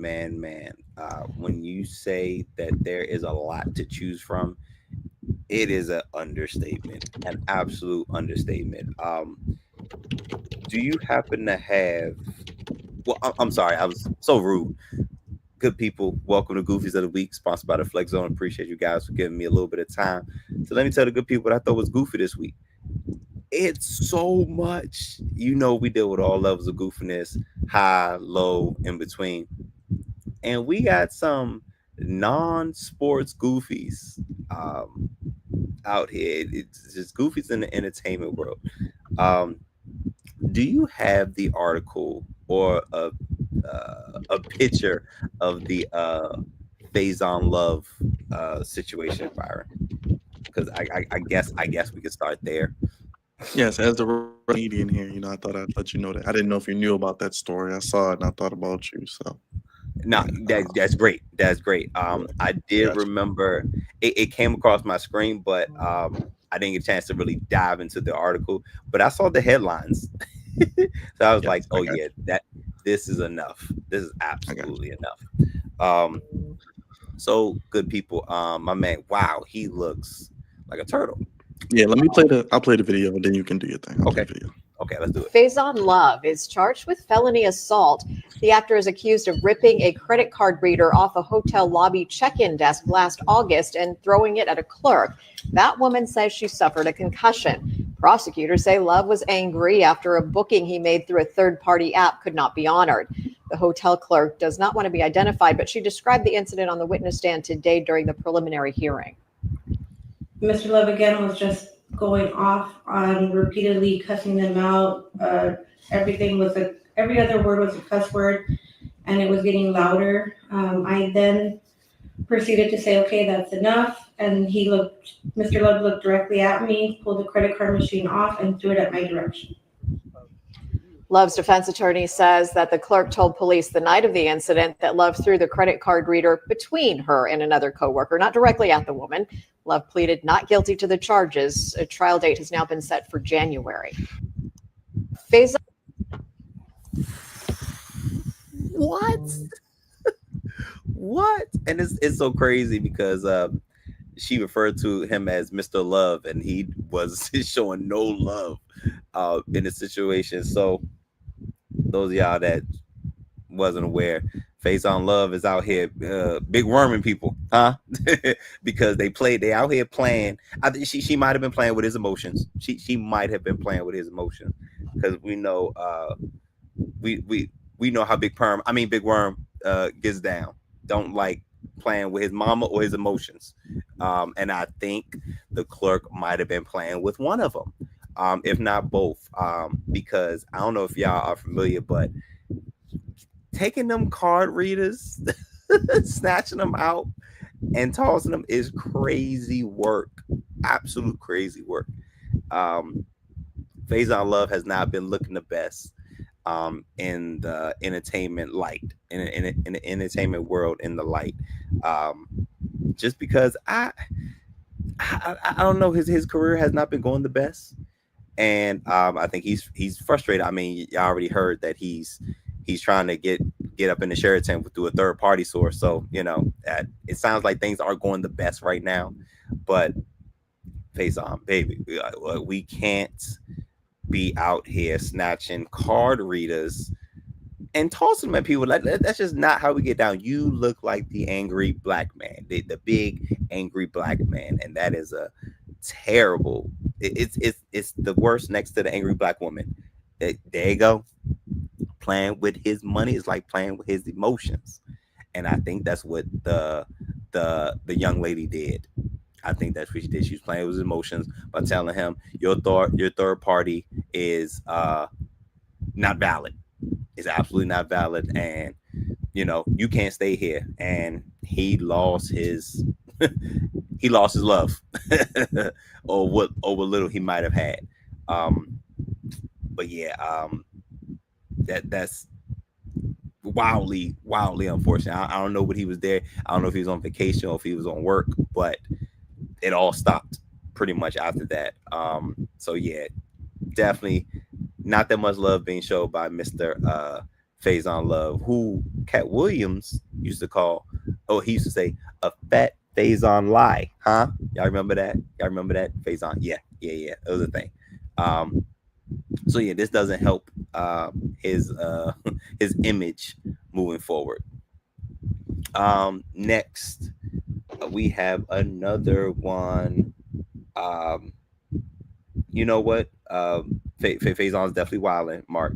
Byron. If you have either one up next, I'm gonna say whichever one you want to go to is the one I'll talk about next. Your girl B Simone? Sure. Real quick. Sure. That's a quick low level. We know her. Yeah, it's quick. It'll be quick. We won't take. Yeah, I'll do that. And then we'll move to the main event. Then we'll move to there we go. It's just like boxing, just like wrestling. We gotta have the best. Look at this. Look, right. Look. She do though. I don't know. You don't know who that is? Nah, who should she do? I don't do nothing but spread the gospel. Okay, that's what I like to hear. Jesus is king, goddammit. Jesus is king. Like you fell off. I'm not acting, nigga. Don't Okay, you the big one, not the little one. The big one, not the little one. Yeah. Who is that? Simone. She famous. Oh, that's B Simone? Yeah. What the fuck? Bro, shut the nigga, I don't be on my phone like that, nigga. I be to this money, nigga. I don't know who the that is, nigga. Nigga, now that y'all said it, she be on the same room all the time, nigga. I know now. Oh, bro, writing books and shit, nigga. I didn't know who the that was. Wait, she used to fuck with the baby? Yeah. She had like a big crush on me. Y'all niggas know more than me. What? All right, so those of y'all that don't know, B Simone was just in the news not that long ago. Raj, would it have been like a month ago? Maybe a month. Was it in May? It was a month ago. About a month. So it's August. Shoot, I'm tripping. All right, so yeah, about a month ago. So she was on she had an interview with one of her so-called best friends, and her best friend had got a break, you know what I'm saying, break into the entertainment industry, and she was not happy for her friend. And it was the weirdest interaction I've seen between two people who supposedly call themselves friends. B Simone did not seem happy, and she the weirder thing was the weirdest thing was she said I felt the way because we wasn't doing it together. That could have been happened if you would have helped your friend. You waited until she and her being the friend who's not famous, she didn't want to, get attached to her like that. Like, oh, you got on because of B Simone. She got it on her own, on her own accord. You know what I'm saying? And instead of being happy for a friend, she made it about her and was like, why couldn't we do it together? In so many words. And also that she's basically broke and she can't shop at what's that place? What's that place? H&M. No, what's the other place she can't shop at no more? What was that place? Is it Nordstrom's? Not Raj, what was the name of that place? I thought it was H&M that she said. No, what was the rich place that she said she can't afford anymore? And she has to go to H&M? Bloomingdale's. What would you say? Is it Bloomingdale's? Bloomingdale's. All right. So as you can tell, I don't know nothing about it. But she basically said that she we'll have to take a ride, brother. Hey man, listen, brother. simple man. But she said she can no longer shop at Bloomingdale's and she has to shop at H&M now, which was a wild stray to the people that were shopping that shop at H&M. It's an unnecessary wild stray. Because H&M, from my recollection, has pretty decent clothes. You know what I'm saying? And she kind of downplayed it, which is kind of crazy. And now it seems as though she got caught up at Target by the YNs. It's like I'm not sure who that is, and to know whether he's a YN or not. But he's distributing, he's demonstrating YN behavior. Him and his buddy, buddy. They were demonstrating YN behavior. Caught B Simone leaving with Tarjay. Is it Tarjay or is it Target? With her, it's probably Tarjay. But with the boycott right now, it's Target. Okay, fair enough. Target. Her leaving Target, and the YNs were YNing. Damn near followed her to a car and all that. So it seemed like one of them knew who she was, and the other one at least claimed that he didn't know who she was. Could be true, maybe not. But B Simone looks probably a little bit crazier now. Now, I'm not gonna hold you. The YNs did the most. The YNs were YNing. I think that's enough said. The YNs did the absolute most with their bantering and the following and all that. The YNs did the absolute most.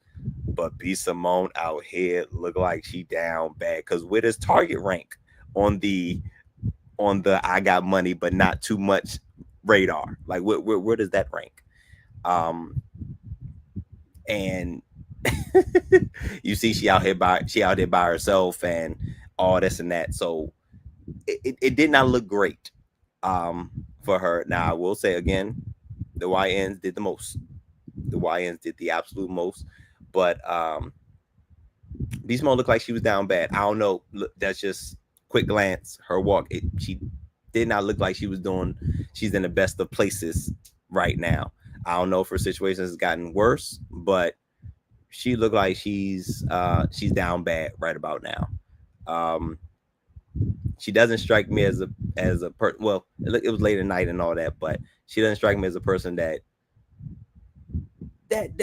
probably caught Target late at night. You know what I'm saying? At least that's how she portrayed. That's how she portrayed herself. But I think B Simone's a regular person now, guys. I think B Simone is a regular person when she's been brought down to earth. You know what I'm saying? And she was up here at one point. She was a so-called millionaire, Raj. At least that's what she called herself. And now she looks like she's been brought down and humbled by life. And now she looks like she's a regular person, an absolute regular person. And I'm cool with that. Some people need to be humbled. I mean, she was talking all that wild stuff about her friend. Y'all remember she said the wild stuff about the 9-to-5 guys and all that. She looking real 9-to-5-ish right now. Just throwing that out there. I thought we were on strike from Target. Sure. But remember we was on strike for H&M too. Remember when H&M did that wild stuff back in the day? I don't know how long that lasts, but you know, it is what it is. But yeah, B Simone, she looking real. What's her real name? Is it like Brianna or something like that? Because you know, like when Shaq came down to earth, he should kill O'Neal. What is B Simone's? Go Google it. We'll find out later at some point. I don't know her real name. But Braylon Greenville. Yeah, Braylon. You said Braylon? Yes. Miss Braylon Simone is back down. Is back down to earth. Miss Braylon Simone is back down to earth. Boom, there it is. B Simone crossed the picket line. Oh, hey Mark always, bro. But yeah, Byron, yo, when you ready, man, we can move on to the next one and the last one.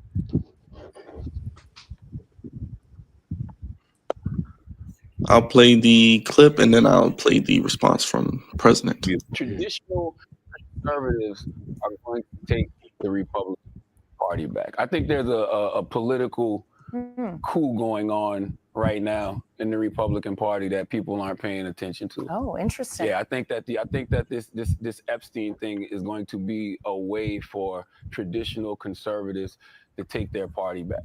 I really do. I think that they know this is the issue that has gotten the base riled up. The MAGA base isn't letting this issue go. And for the first time, they know they can, probably take their party back and not piss off the MAGA base. Interesting.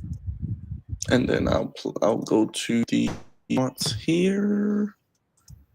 Are you reading it, Gravante? Or are you going to need to read it? Or Raj, you going to read it? Raj, do you want to read it?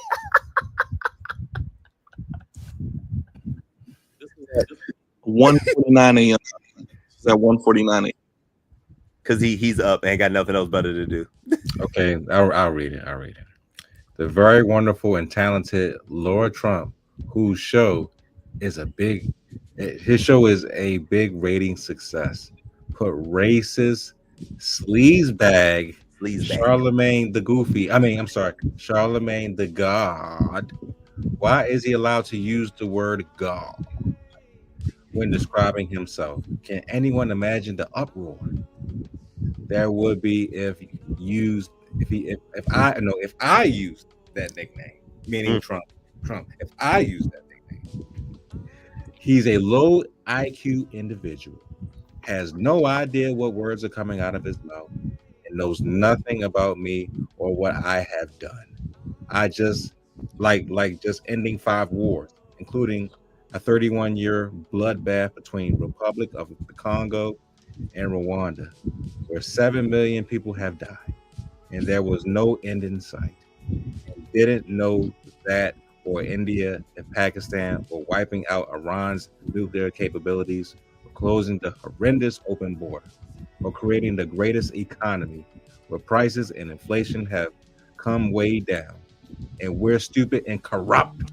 Joe Biden set the record for doing the worst job as president ever. But this dope Charlemagne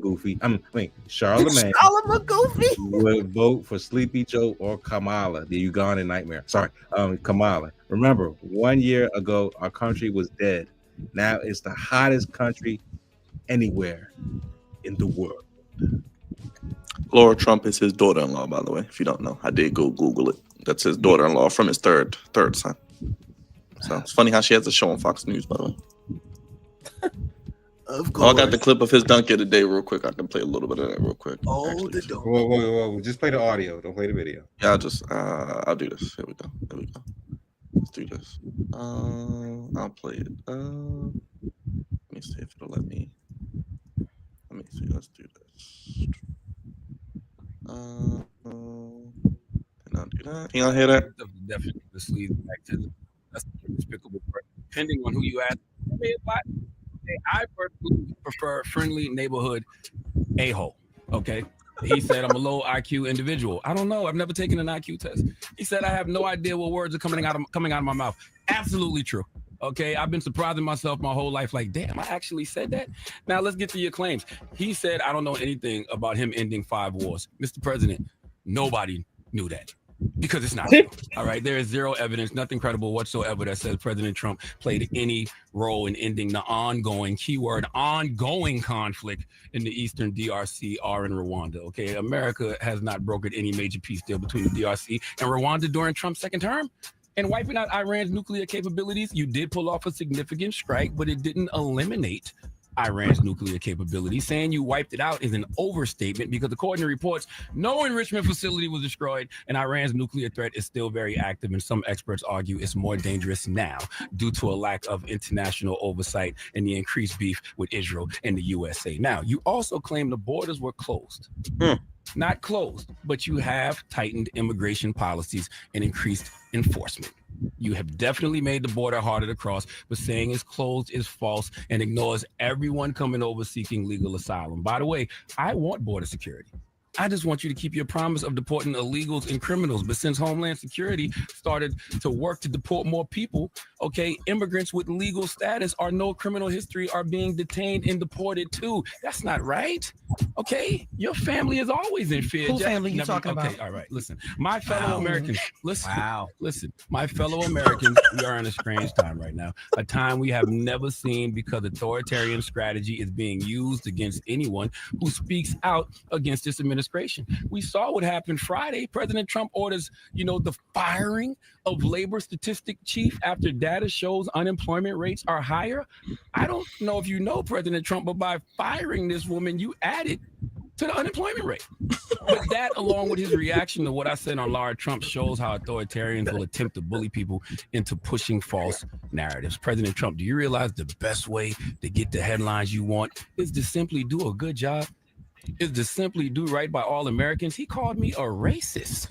I didn't mention race not one time on Lara Trump. I didn't bring up the fact that President Trump issued an executive order directing oversight of institutions like the Smithsonian to remove or suppress narratives about systemic racism in Black history. They want to reframe cultural memory to eliminate discussions of historical racial injustice. That, along with the termination of diversity and civil rights programs, are considered very racist by a lot of civil rights advocates. I didn't even bring that up. Okay, I was just talking to your base, letting your base know that you haven't kept the promises you made in regards to the economy. In fact, you've made things worse. It's actually hilarious to see you upset about the high unemployment rates when you let Elon Musk take a chainsaw to the federal government and fire a bunch of government workers earlier this year. You did that, President Trump. And now you're doing exactly what the Biden administration did, trying to convince America the economy is all good when it's not. Maybe for people in a certain tax bracket, but for majority of your constituents who aren't in the 1%, it's not all good. So you can hire a new labor statistics chief to lie about the numbers. It won't stop the reaction. There you go, Kamata. There you go. Bless you. I'm allergic to the bull jive. That's what I'm allergic to. You understand? Trump, man, it's like he finds new ways to like irritate the souls of the people in Middle America. Like, just continues. Because what are you doing? What time was it, Byron? What time you say? 1:40? 1:49 in the morning? Like, what? Because he's only the president of the United States. I promise you, there's got to be other things on his priority list than responding to Charlemagne the God, Leonard, as Monique used to say. What are we talking about, bro? Why are we doing this? Why?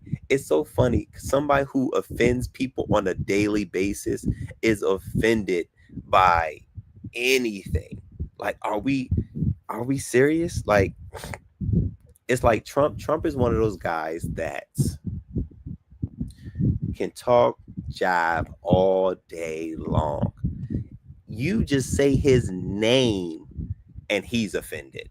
It's the craziest, the absolute craziest thing. And Charlemagne the God is absolutely right on most of his stuff. He is a little conspiracy. And it's funny because I wanted to ask Raj, what does he think about conservatives trying to take back the party, so to speak, because MAGA has run rampant and run wild.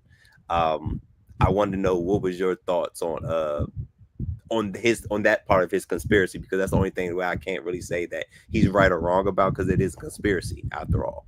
But what are your thoughts on the true Republicans taking back the Republican Party? I mean, it's something that's in the works. It's something that's going to happen eventually. I mean, he's only going to be in there for 3 more years, so I don't see MAGA running wild like Hawkamania. I mean, it's not going to happen. And on top of that, Donald Trump is going to be in his early 80s to mid 80s, so it's like it's just going to come a time where that's the real Republicans will have to take over MAGA or whatever it's going to be, or whatever they're going to call it, in the near future. But yeah, it's happening behind the scenes. It's nothing ever stays the same. We all know this. Absolutely. But it's all fake news. It's fake news. Okay. it's all about me, guys. Charlemagne. He doesn't know what he's talking about. He's a low IQ like me. You know what I'm saying? And how dare he put my daughter-in-law in this predicament? That's how he feels. That's what he thinks. And it's the goofiest thing ever. When you combat Trump with logic, it's like when you put water on a robot. Like, it just kind of fritz. It's like it's on a fritz. That's his mind and that's his body language. But for him to be up at that hour to respond is absolutely absurd. And maybe the presidency is not as important as a job as we think it is. Maybe because what he's done to that office in his term and a quarter, or term and a little bit more, it maybe is not. It's like, I think any of us can do it. I think almost any of us can do it. And damn, applying for jobs, whatever the job description is, everybody just apply for everything, because if the highest office in the land can be taken over by a guy like that, I qualify for every job then. You know what I'm saying? At this point. But we'll see how his presidency continues. But when Trump gets offended, it makes news. It's gotta make news. Probably more so than the goofy stuff that he says on a daily basis. But him getting offended with logic, top tier entertainment, top tier. But y'all know my line. There's a thin line between goofy and great. And we got a little Trump, we got a little Braylon Simone, and we got a little fat Faison Love. All these guys are on the wrong end of it. Gotta do better. Oh, gosh, something wrong here. Stupid. Just stupid. Jam. Oh, jam. Well, now that's goofy. 500 episodes, ladies and gentlemen. Drizzy Dre, how you feeling? Looking back at 500 and getting ready for 501 next week. I feel good, man. It's been a little over a decade we've been doing this. I remember that flight coming from LA, hitting my brother up and saying, let's start this. Raj and D shortly joined us afterwards, and same thing, Byron, and we've been all rocking together for all these years, and I've appreciated y'all, loved y'all. This is a brotherhood where we, the same stuff that y'all get in the barbershop is basically what y'all getting here on the podcast. The same way if y'all ever meet us in person, for those who haven't met us, we're the same exact people. Continue to rock with us. We've grown, and there's much more to come, y'all. Thank y'all. Come on, baby. Hey, yo, Mark. I want I just want to thank all of our all our viewers, followers, all our supporters, because it's been a crazy ride for us to be here. It's like I said before, it was all a dream. It was all a dream at one point until it wasn't. Then it became reality. And we kept coming back, and we kept coming back, and we kept coming back, and things just kept getting bigger and bigger and bigger. I'm so proud of everybody on this screen for reaching this amazing milestone. Everybody has had a significant role in getting to where we are. And we've had folks come and go, and they're all still pieces to the puzzle. Shout out to Ramos. Shout out to Brittany. Woo! Brittany back in the day. D. And of course shout out to D. But this is absolutely amazing. If you'd have told me in 2014, 2015 that we would be here now, I'd have been like, I can't wait to get there. But Byron, Raj, Dre, it's been an amazing ride thus far, and I look forward to see where we go next. To the next 500. You know what I'm saying? And wherever this takes us, again, proud of each and everybody on here. Y'all do amazing work. Y'all have done an amazing job thus far, and here's to us continuing to go on the path that we're on.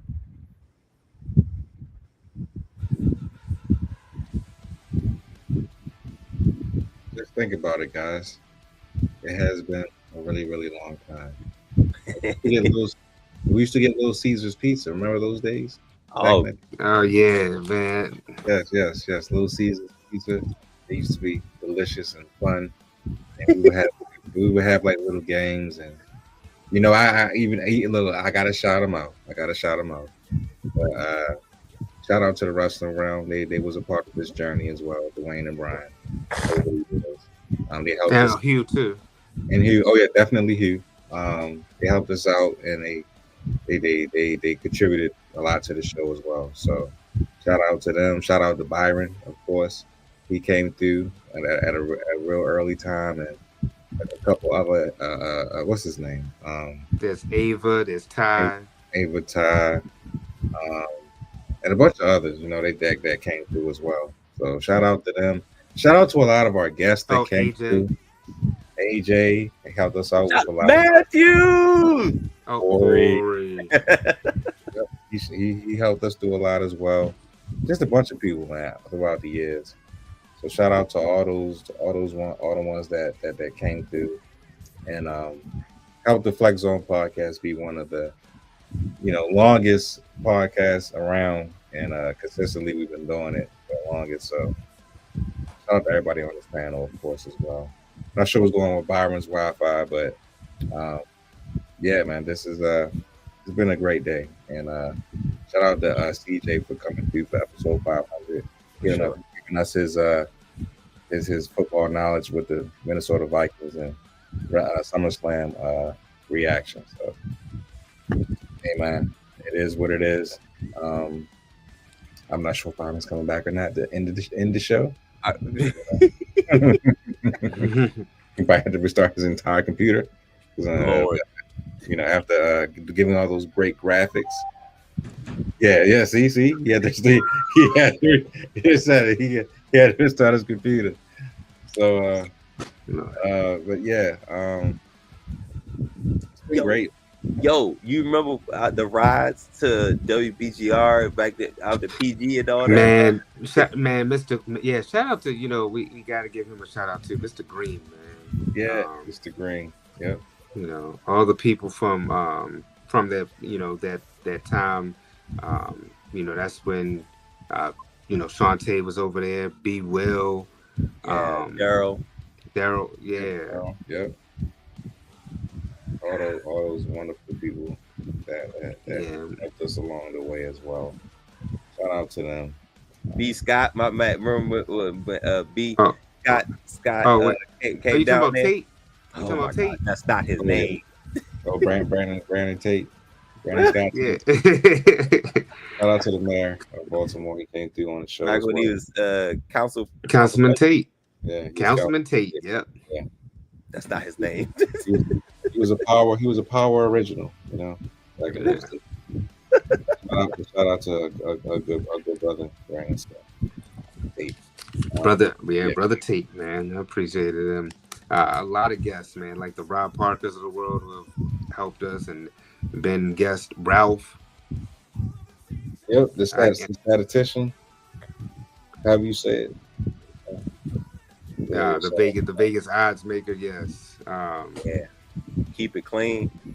Oh yeah, shout out to Engraven, man. Engraven is the guy who got us over the hump to get the first 1,000. Shout out to Engraven. Shout out to Nitro. Shout out to Bobby Trossett. You know, shout out to all those Corey, Ravens and Commanders podcasters. Louis T, what up, baby? Louis T, definitely. You know, he came through showing love as well. It's been great, man. Like, we interviewed a lot of great people over the years. Yeah. Even Bruce Pritchard, we interviewed him. We interviewed Bruce Pritchard back in the day. He came on the show. Man, I forgot about the Bruce Pritchard. Yeah, and we interviewed Santino Marella. Remember that? I interviewed him. Yes. Yep. Yeah. We interviewed a lot of cool people. Shout out to the shout outs. Hey, yo, Mark. Shout out to the shout outs. Shout out to you too, Mark. You've been a day oneer, man. Mark's been here since God, dog. He's been rocking with us from the jump, yo. Appreciate that. From the rooter to the tutor. You know what I'm saying? My heavens. So yeah. Here comes Byron now after having a hard restart on that MacBook. Yeah, here comes Byron. Okay. Oh, we're back. Yeah, is that everything? Yeah, I pretty much shot out everything. Like, Thank you. Yeah, Yes. we just went down memory lane. As Al Crawford would say. Yes. Executive producer, one half of the Founding Fathers, Drizzy Dre. The other half of the Founding Fathers, Captain of the Goofy Ship, Voice Origin, Cravante Bebe, Big Raj on social media. We were live for SummerSlam Night 1, Night 2. We were live Friday with Bobby, live for SmackDown. Shout out to everybody in the chat, Mark. We appreciate you. Thank you, Mark. Miss Queen. Yes, Miss Queen, yes. Shout out to Miss Queen. Everybody who supports what we do. Too many people to name. Thank you. 500 plus more. We ain't stopping no time soon. Only place, fellas, give me sports how you want it. When you need it. For Dre, Cravante, and Rod, yours truly, God's favorite host. Throw your ones up and acknowledge us. One more time, give it up for CJ. Check out his channel. Coolin' with CJ. Show him some love. Go ahead, give him a follow as well. And definitely let us know what you're looking forward to, what you want to see from us for the next 500 plus episodes as well. And yeah, as always, we'll be live tomorrow for NXT, live for AEW, and we'll be live heading into college football and the NFL season, as well as Clash in Paris at the end of the month, Forbidden Door and Heat Wave as well. I don't know. I think that's all we got, right? Anything else, Raj, for the people? Anything? We got everything? Shout out to you, Mark. Oh, they got everything. We got all the shout outs. Shout out again, Mark, for the super sticker. That was great. We appreciate you, my guy, as always. Yeah, that's pretty much it. We got a long week ahead, as always, wrestling wise. It just never stops with WWE or AEW or the other. Yes, and we have the Ravens preseason game, so we'll get some sort of preview maybe up for that as well. So check us out. Show some love to CJ. We'll be back here next week, episode 501. We'll be talking, probably getting you ready. We'll start looking at some of these conferences and things, college football, things like that. So stay tuned tomorrow, NXT. Thank you for watching. Thank you for all the love this weekend. Lots of love on the videos, and all the previews from SummerSlam are up as well. We'll see you next week, episode 501, Flex On Podcast. Only place giving sports how you want it. When you need it. Thank you, everybody, for watching episode 500. We're putting the kids to bed. We'll see you next week, and we'll see you throughout the week with more content. Peace. Thank you for watching.